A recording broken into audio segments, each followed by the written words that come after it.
sounds fairly simple. A lot of people think they're born better than others. I'm trying to prove it's the way you're raised that counts. But even a monkey brought up in the right surroundings can learn the meaning of decency and honesty. Poor kids are just as bright and just as talented as white kids.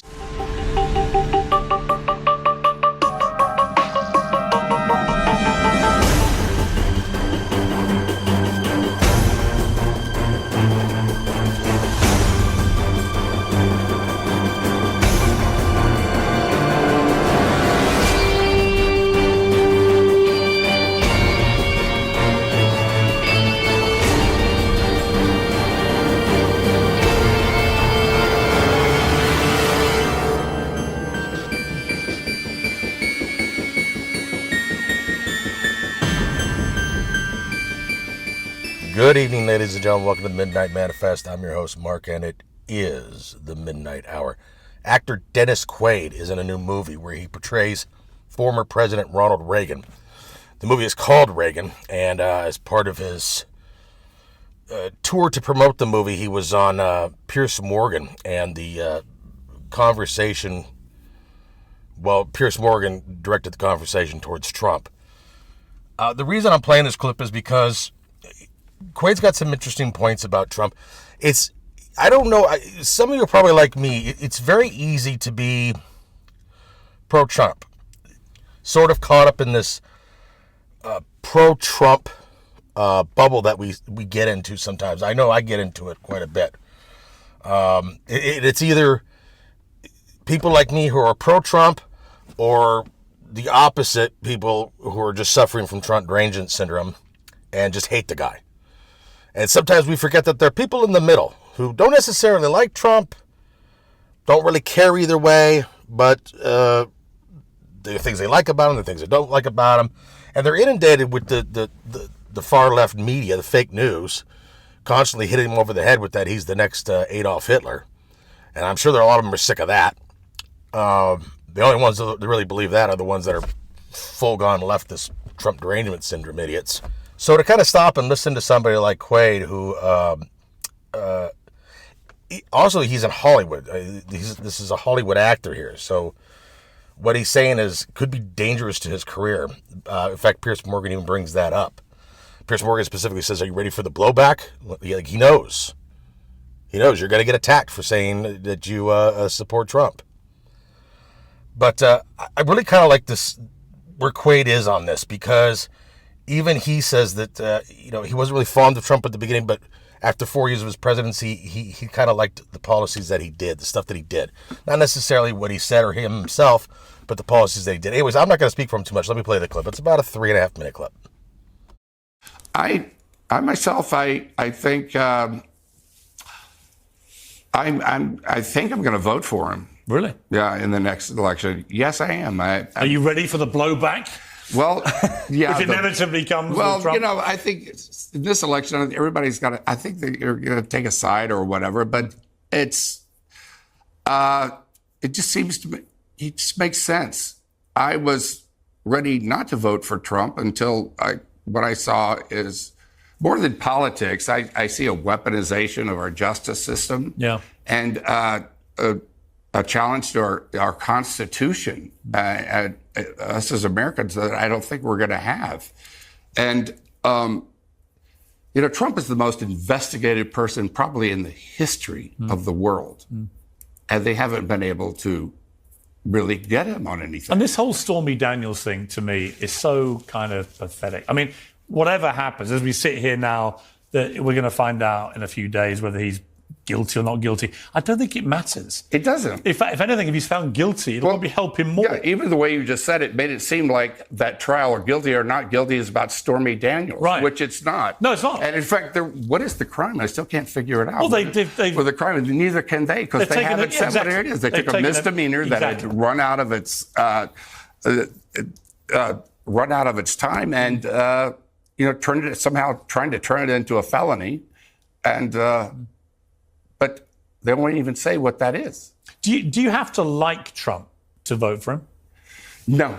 Do you like him personally? Well, look, I was in the last campaign, and in 16 and in 20, I found myself going, oh, please don't do that. Please don't say that. You know, it's like these things have come out of his mouth. And but as president, the only thing I liked about Trump was everything he did.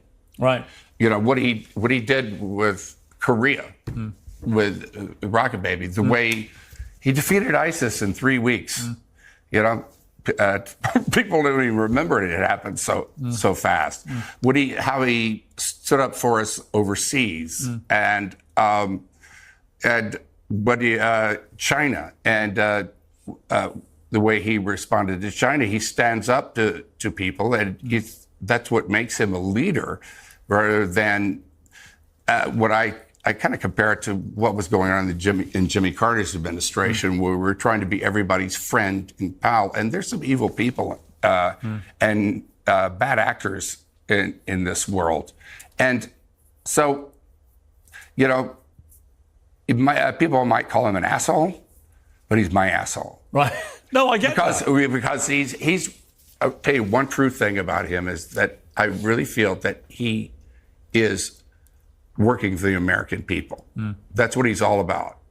And I do believe that to be true and sincere. And is Biden simply too old? Is that the biggest problem for him? I don't feel he's at the helm. Right. I don't feel he's there. And I feel that he says things to get votes, not that he truly believes in them. One of the things that Quaid brings up is the weaponization of the justice system, which is what everyone's seeing. The only ones who really believe that this is a legitimate case are, again, the TDS idiots out there. He brings up that Trump is the most investigated man, and they still haven't found anything. And that's true.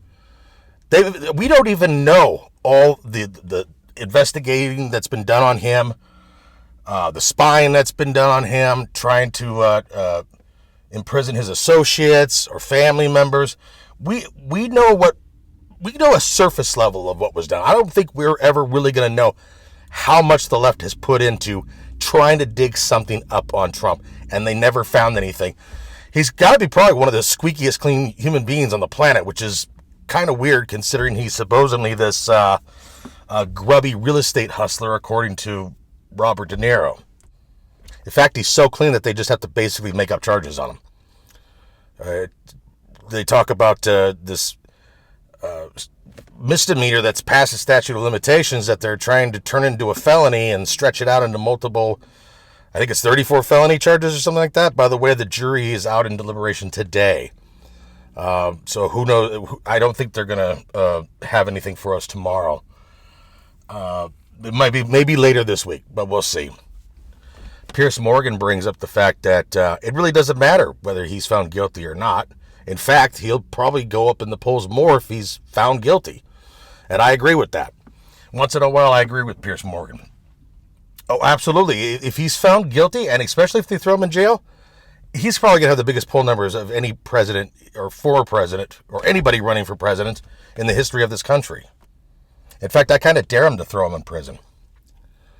I think it'd be the best thing they could do for his campaign. Quaid brings up that he doesn't always like the words that come out of Trump's mouth. That he hears him say things and he kind of cringes, like, don't say that. And I can relate to that because when Trump came down the escalator and announced that he was running for president in 2015, that was when he made the comments about, he talked about building a wall. And he made the comment about that we have convicted rapists and murderers coming over our border. He even throws in they're not all bad.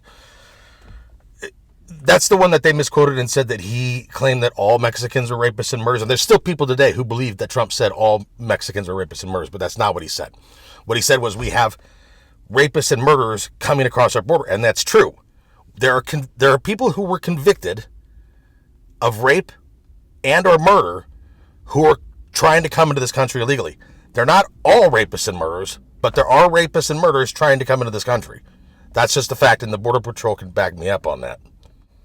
But when he said that, I cringed. I was like, oh no, because I could already hear the wheels of the mainstream media working Oh, I mean, I didn't know that they were specifically going to say that Trump falsely claimed that Trump said all Mexicans are rapists and murderers. I didn't know the exact words, but I know the music. I knew how they were going to spin this to make Trump look like a racist, and they didn't fail. They did exactly what I expected them to do. But he said like things like this in the beginning, and I used to cringe and go, oh, because I just knew how the media will spin these things, and I didn't want them to turn people off from Trump. But that's their job, and that's what they do. I just didn't want Trump to give him too much ammo. But it turns out it really didn't affect Trump that much anyway. I mean, I think at that point, I didn't give the voters enough credit at that time. There were a lot more people who were just kind of fed up with the fake news. I didn't realize that. I was wrong about that. A lot of people realize that the media is in the tank for the Democratic Party, and they're going to say whatever the fuck they want to destroy whatever political opposition the Democrats have and lift up whatever candidate, whatever pile of garbage they're putting up in front of the American people. Which brings me to the last topic of this, and that's when they talk about Biden. Quaid specifically says he does not feel that Biden is at the helm, and he's 100% right. Biden is a puppet. He doesn't control anything. He doesn't make any decisions. He doesn't do anything. There is a deep state that is running this country. There are people pulling the strings. They make the decisions. I don't even know if Joe Biden's allowed to take craps when he wants to take craps. Which I'm assuming is probably in his pants whenever he wants. But he's not making any decisions. And if they replace Biden with somebody else for 2024, it's going to be the same thing. Just a different face, a different package. Still going to be the same people pulling the same strings. Anyways, let me know what you guys think in the comments. Do me a favor, share this episode. Subscribe to my channel and hit the notification bell. That way you'll be notified of any future episodes of the Midnight Manifest. And until next time, ladies and gentlemen, enjoy the rest of your midnight. Let the midnight special shine a light on me. Let the midnight special shine a ever-loving light on me. Now go home and get your fucking shine box.